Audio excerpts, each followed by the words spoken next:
3.5 hours straight. I was just sitting in the chair, not using any Wi-Fi and watching people passing by. And that was a living hell. If the heaven doesn't have Wi-Fi, I'd probably go with hell with Wi-Fi. Wait, you were alone with your thoughts for 4 hours.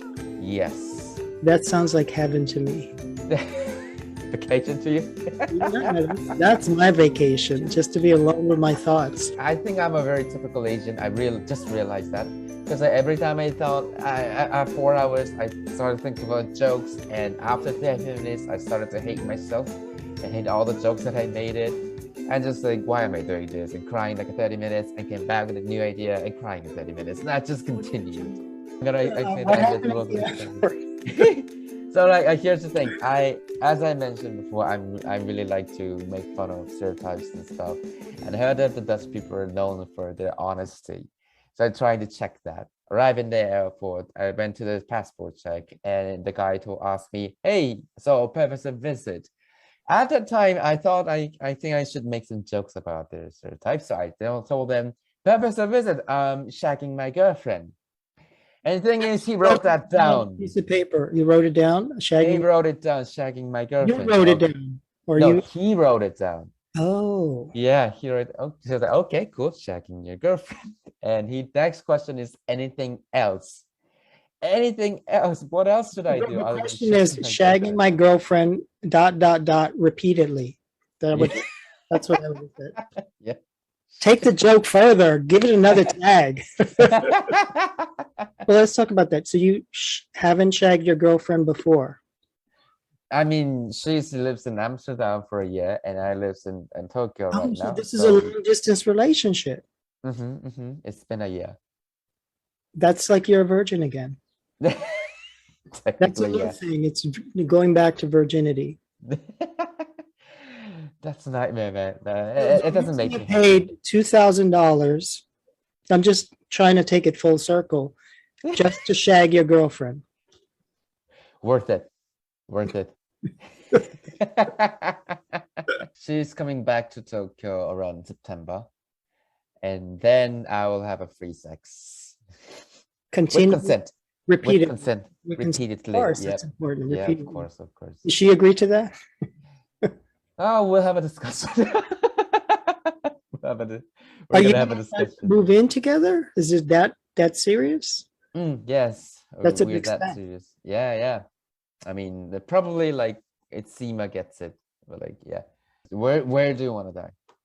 It's a toss up. I would originally, if you asked me a few years ago, I would have said New Jersey, because I was in a relationship and I like New Jersey because it's close to New York. So I said, yeah, and they could spread some of my ashes in Jersey and some of it in New York and some of it in places.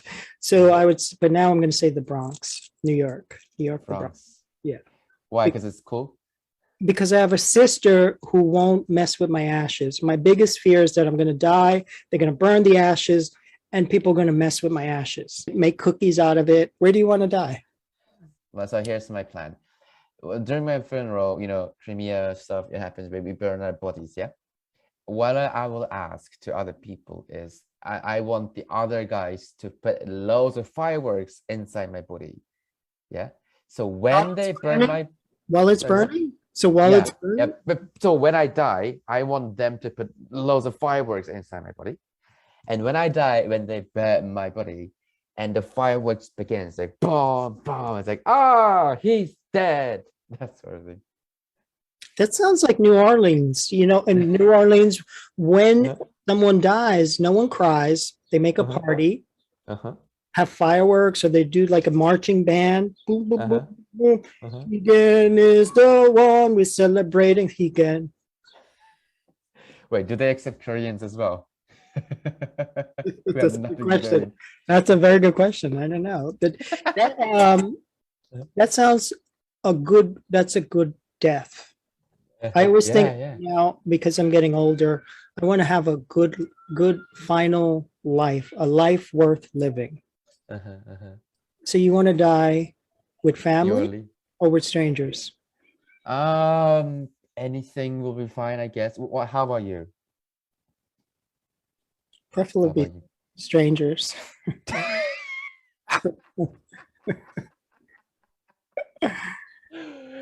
Oh, I don't even want to ask the reason why. God damn it.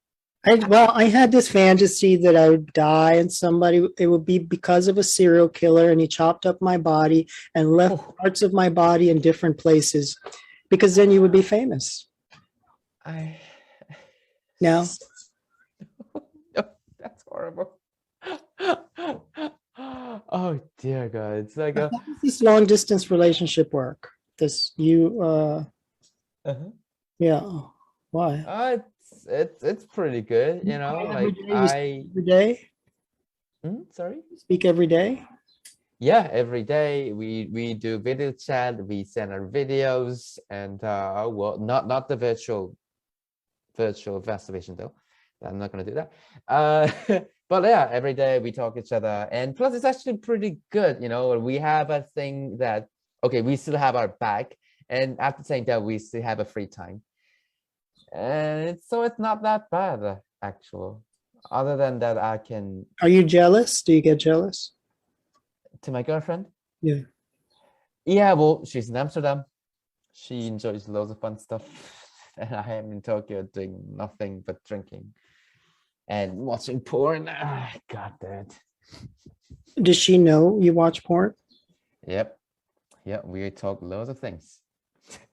Have you tried long distance relationship before? Once I did try once. It didn't Once. work. It just because the physical aspect I think is important. Sharing space together to me, it's just sort of like you lose touch, out of sight, out of mind. And if there's someone, I don't know, this is a little different from me. When I was younger, love to me was, are we having sex tonight? Now that I'm older, it's sort of like, oh, let me talk to you first, and then are we having sex? So it's changed. It's adaptive. Okay, you're actually boomer. All right. That's boomer. That's boomer. Well, yeah, I do agree. All right. On that note, let's start with the show. That was very interesting. I learned so much about you. Revenge travel is coming back in full force, but what exactly is revenge travel, you ask? And why are Americans willing to shell it out now? Wake Up Charlotte's Ben Thompson explains. Americans are tired of being cooped up, and they are not taking it anymore. Let's connect it up. Revenge travel is about to make a huge comeback. That's when people rush to book trips and vacations as the COVID situation appears to be calming down. They want to take advantage of the opportunity while it's here. The Washington Post reports travel agents, hotel operators, and restaurants have all seen dramatic spikes in demand in the last week. Each COVID wave eager to splurge on flights, hotels, amusement parks, and other services they've gone without. So where's everybody going? On Disney vacations, private tours of Hawaii, and cruises to Antarctica. Basically anything and everything at this point. When they said the word splurge, that means it's going to cost me 10 times more. Plane ride, I think it's going to be filthy and disgusting with people who are just trying to eat gluttony. But I'm an optimist. I rarely go to museum park, but whenever I go, I don't actually get rides and attractions, but I see people how ridiculous they are. Like throwing ashes. Yeah, that's cool. I would change revenge porn to something like, I mean, I keep saying revenge porn, something in my brain. Revenge travel. Revenge travel, it just doesn't sound right. It sounds like I'm going there angry. Like I'm going there to fight somebody, which is what the reality is going to be. I would just wish we would have less people and more puppies. I think it's a good time to make all those mistakes that we haven't made while we were, in COVID on lockdown. If you haven't caught an STD or gotten anyone pregnant lately, now is the time to do it. That's what I miss those STDs, yeah. Splurging. Splurge. It makes it sounds like we're trying to splurge. I was supposed to go to Las Vegas last Saturday, but the air went out and I couldn't leave my blind cat. So, but it costs so much money, and it costs money to cancel a flight, and you're not allowed to cancel your reservation. So it cost me about $600 not to go anywhere.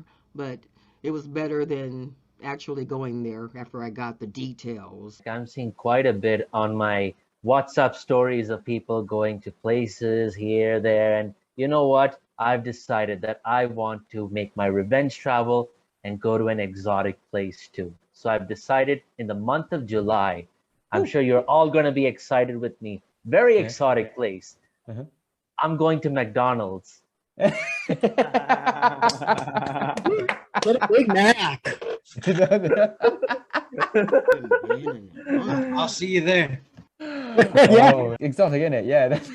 Yeah, but no, on a serious note, actually, I'm looking forward to traveling, like maybe not exactly purely personal, but from the work side, like I have a job and there may be some business travel that could be happening. So if I get to go abroad to Europe, I would definitely be looking to spend few days for my own personal time after the meetings so that I can explore and do open mics there and bomb on stage. Reg, let me ask you, what parts of Europe have you been to? I've been to France actually in 2019. Yeah, it was part of a business trip. That was my first time to Europe. What's the most And, romantic place? Paris. Yeah, most romantic place, and you won't believe it. I just spent two days there and came back to India because I was so anxious. It was my first time going abroad in like 14 years for me. Like first time as an adult alone. So I was like really scared. So I was like, just see how it is, how the people are. Next time you go, I will spend longer just to explore properly. Then COVID happened. Hit you in Paris. My experience, I got to go to Paris also for work, and then because I didn't learn the language. Oh, Boy, did they hate me. I would walk in and say, "Do you guys speak any English?" But what? Would curse me out in French, and I was like, this feels like home. Just feels like. I'm the cancel cop. All my travels are revenge based. I go here and there. I hunt day and night to cancel everyone and every time. And right now, and Shady, you're being canceled for taking my spotlight away. Allow me to talk, okay? All the podcasts, whenever you speak, you're the one who comes on camera.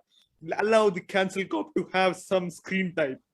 I'm not on the camera. Again, you're taking away my spotlight. Like the airlines right now have the power. They can stick you, and when I was going to say they can fuck you, but I was not going to say that because I'm very.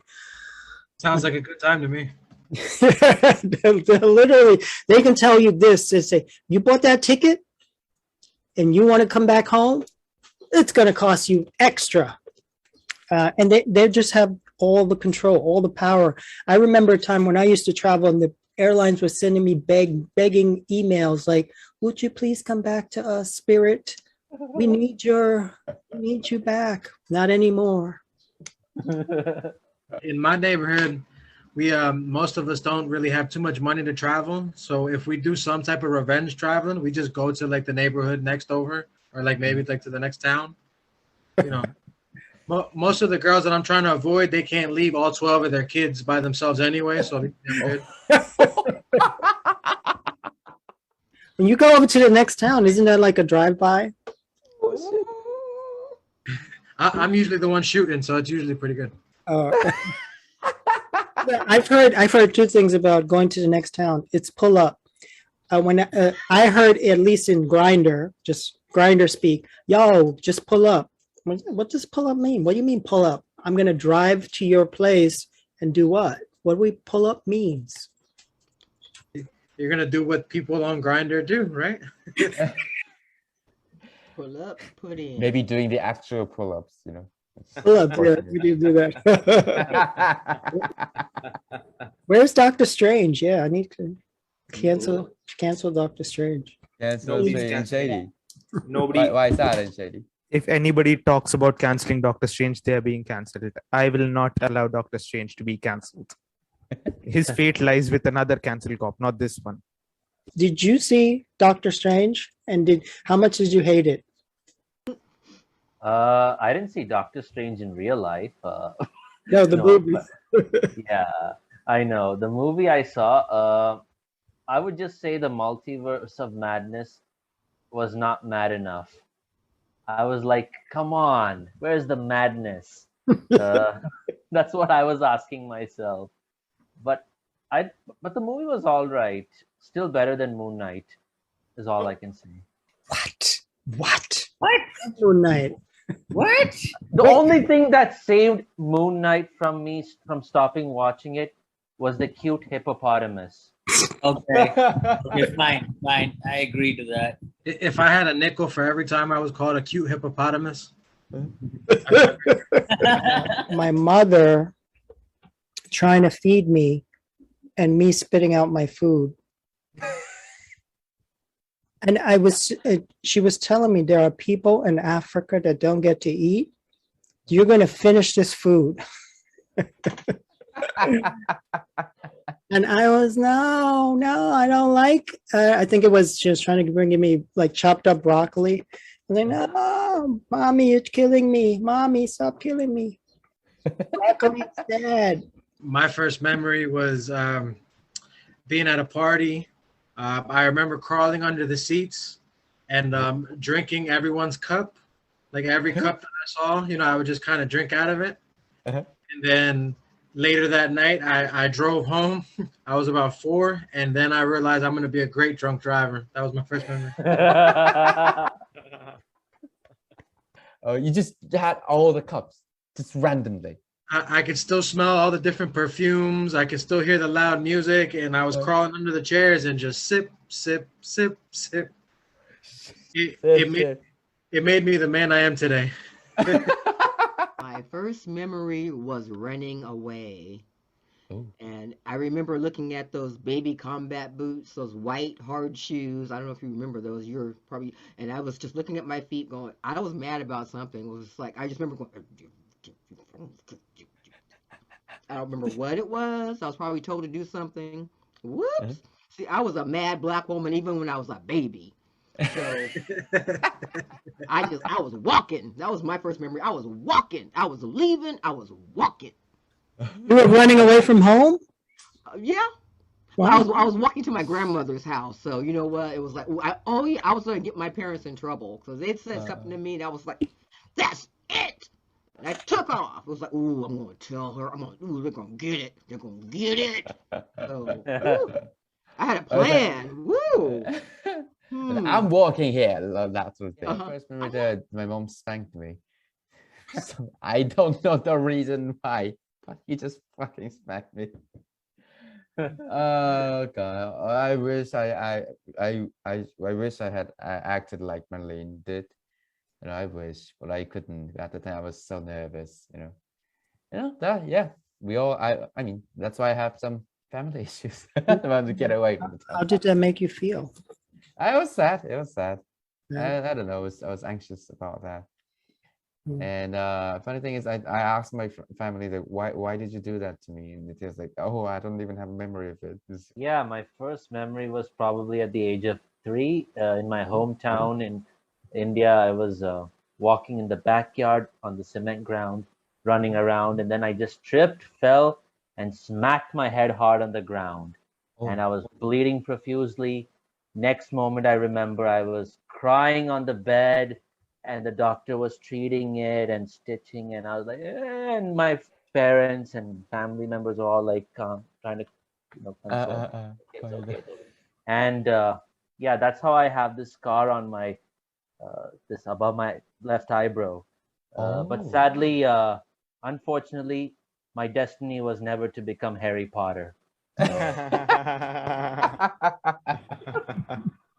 That's much like that. I mean, I also fell down a lot when I was a kid, and my dad's reactions were like, you know what? Be a man. Get stronger. You need more muscle in your legs. Okay, cool. Okay. And you have a belly, bare belly. So fuck it. I'm not gonna. It sounds like your dad knows my dad. This is a memory from this guy called Sahrud, who's strapped down here. I've held him captive. But his memory, his first memory is, well, it's actually when he was 3 years old, like Suraj. He was in a school and he loved painting. And when he was painting, one day while he was painting, he wants a paint that's not there with him. He wants a color that's not there with him. So he goes on to a girl, he reaches out for a girl's paint, and she gets angry for stealing her paint. And then she attacks this guy. She attacks Sahrad. And then she attacks him with her nails, and it causes a scar on Sahrad's cheeks. Oh. And that left a permanent scar. And maybe since that day, I became Harry Potter. A piece of her soul lives with me. The scar still exists. And do you know what the funny part is? No. 19 years later, she became my now girlfriend. Oh, God. She left her mark. Yeah. She left a mark. We want to show you, though, how one couple, Tracy and Dave, they took their ceremony to the next level, actually into a different universe, the metaverse. You've heard about it. We talk about it a lot on this show. I now pronounce you husband and wife. That's Dave and Tracy Gagnon getting married in September of last year. They say they're one of the first couples in the world to tie the knot in the metaverse, simultaneously in the virtual world and in real life in New Hampshire. There were a lot of things happening around the world with lockdowns and restricted travel and those kind of things. We can get married in real life, but bring real life into the metaverse, and then anyone who wants to attend in the metaverse could participate with their avatars and our avatars. The two met in 2015 as co-workers at a real estate brokerage firm. The job provided an online virtual space to help bring employees together. So when they got engaged, taking the wedding ceremony to the metaverse seemed like a natural next step. The company that designed the couple's e-venue. He said couples can create many of the same experiences at a virtual reception that guests would experience in person. Things like different dance moves, different gestures, ways to celebrate, ways to get on camera. Also for people who are immunocompromised, who can't travel, who have to go to 15 weddings this year. This is a way that you can make sure that you're attending everything, you're not breaking the bank, and you're staying safe. That looks like a mismatched marriage, first of all. I don't think you can get that in the real world. Yeah. First, I want to travel, but if Hegan is going to travel, he can take me along in the metaverse. Metaverse is a scam, man. Metaverse is a scam. Can I do it without taking my shoes off? I relate with Hegan. I am also in a long distance relationship. Oh, geez. Not as long as Hegan. It's just like cities apart. But yeah, metaverse is the concept. Metaverse is the future. Someday or the other, you're gonna connect yourself to the metaverse. You're gonna live online. You're not gonna be in the physical world. It's just future, man. Ready Player One is gonna be real. Matrix, yes, that's real. I just tie wires to my head, and then I can be anywhere I want to be. Wherever you are, I will be there with you. Yeah, stalking you. Any of you are traveling and it goes well, then you can really call it travel. But if it does not really go good, or you don't have a good experience, you can just call it not well. I'm so sorry. I had to plug in that pun. I already live in the most expensive city in the entire world. So for me, a vacation is just taking a ride train downtown to the Empire State Building. They charge you $25 just to look up at the sky. Just to look? Wow. Yeah. Just to look up at the sky. Wow. What would you get if you had to sneeze or touch the building? Forget it if you want sushi. I never learned anything about Vietnam as far as I can remember in school. It just wasn't even a subject. I got most of my education through Hollywood and through the books that I was finding in the public library. And for the most part, that history was completely American-centered. Sometimes that was benevolent exclusion of the Vietnamese, but oftentimes it was also deeply racist and sexist when it came to the depiction of Vietnamese people. And that was shocking for me, and it played a big role in shaping my psyche and my determination to be a writer and a scholar who could do something different about that history. I was 4 years old when Saigon fell or was liberated, depending on your point of view. So of course my memories of that time are really undependable. I vaguely remember soldiers riding on tanks. I sort of remember sailors on our boat shooting at another boat. We arrived in the United States in the summer of 1975, and we were resettled in a refugee camp in Fort Indian Town Gap in Pennsylvania. That's where my memories really begin, and I remember those barracks and storing those feelings and those memories away to eventually write about them. Everything eventually needs to be forgotten in some way for us to move on and survive. And with the war in Vietnam, we reached a point where those people, that generation, is starting to fade away. And that's obviously a great loss in one way, but it's also a great opportunity for other people to step in and to tell different stories, either stories about moving on or stories about that time that have the luxury of emotional distance. And I think that's where I'm at. I think that I've been lucky that The Sympathizer has been read by a number of people. It's inevitable that when you're talking about a war and a tragedy and a trauma, if you have anything meaningful to say, it'll probably be controversial because people are still divided about it. I like that video a lot because that actually explains his personal life, and that's some struggles inside it. Which should I trust? Which memory should I believe in, or which should I follow it? Because I also have very similar experience. Like Tokyo and Seoul, Korea and Japan, back and forth. We share very similar stories, but it's always a little difficult to decide which one should I pick. History is written by the thieves, in some cases the liars, because it's made to maintain a narrative. Like when I was living in the US till the age of 12, I got to learn a lot about, especially from my personal experience, I got to learn a lot about the African American history, especially through this book series called Roots. I don't know if any of you have heard of it. So documented everything right from the days when the Africans were brought to the US for slavery and the generations and the struggles they had to go through. And that really it was a sensitizing moment, getting to know that struggle and everything, and made me appreciate African American folks a little better and understand them better, because I've had a few experiences as a kid in the school where I used to get bullied or kind of picked on by some of the kids in class, and unfortunately it turned out one or two of them would be African American kids, where they would just shout at me and abuse me, and I would be like, what's wrong with them? Why are they like this? Had nasty thoughts, but then I became a little more empathetic as I learned the history. That's about us not being able to know ourselves. And I know in your culture, as in the African American culture, it's about relative, how dark you are too. And one of the things we have in common with South Asians is our complexions and how we're judged by how dark we are, how light we are. But America has a caste system too, but we're not allowed to talk about that. We're not allowed to know about it. So I think some of the things you experienced was people or kids really being at a loss for why other people are treated that way, and then to see a darker person that they're going to perceive as having more opportunities or something.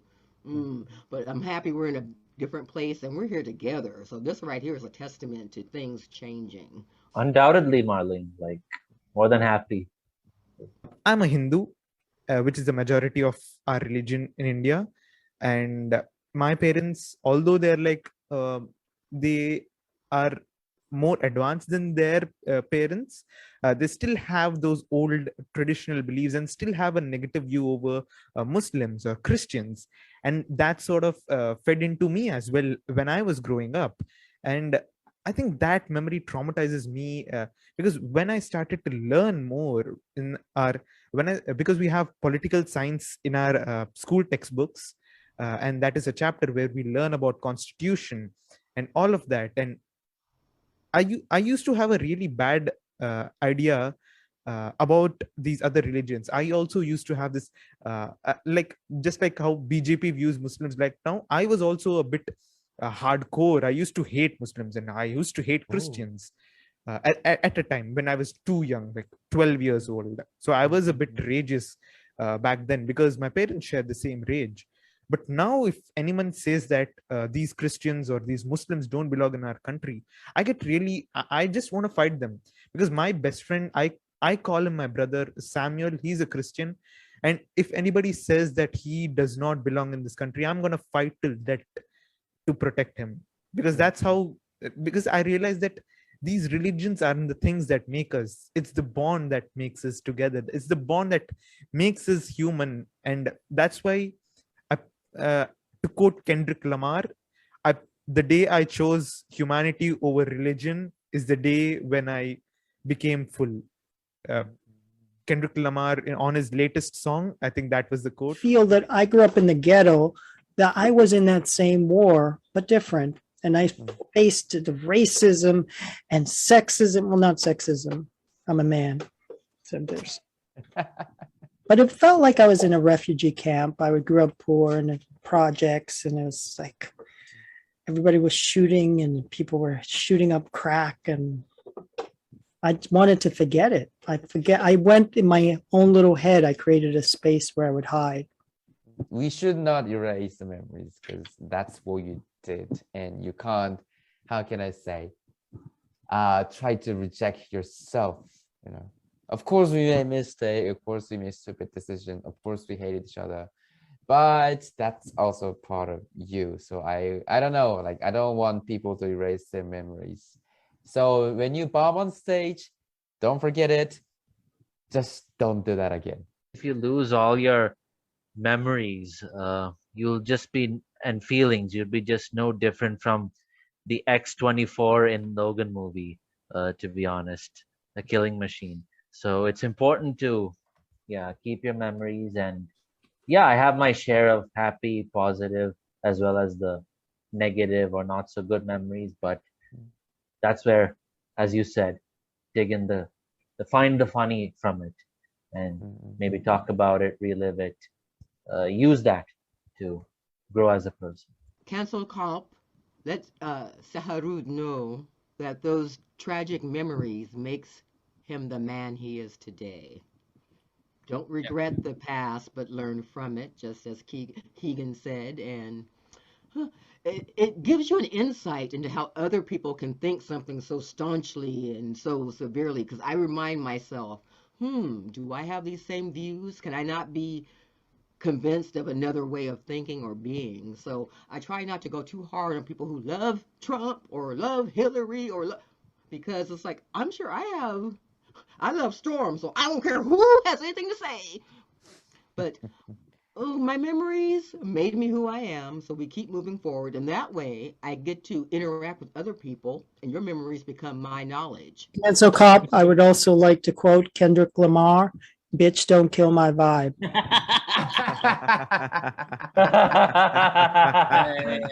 I saw that coming. And Cancel Cop, I just want to say, you said losing all your memories. I think Death Note fans, or more specifically L fans, would disagree with you. They would have preferred Light Yagami's memories to have never come back because that then brought the chaos back and made him a bad person again.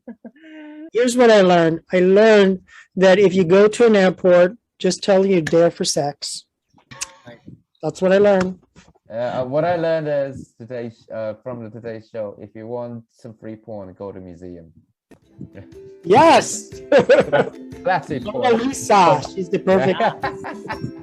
What I learned is that when Cancel Cop gives a truly moving thought, it kills Henry's wife. So.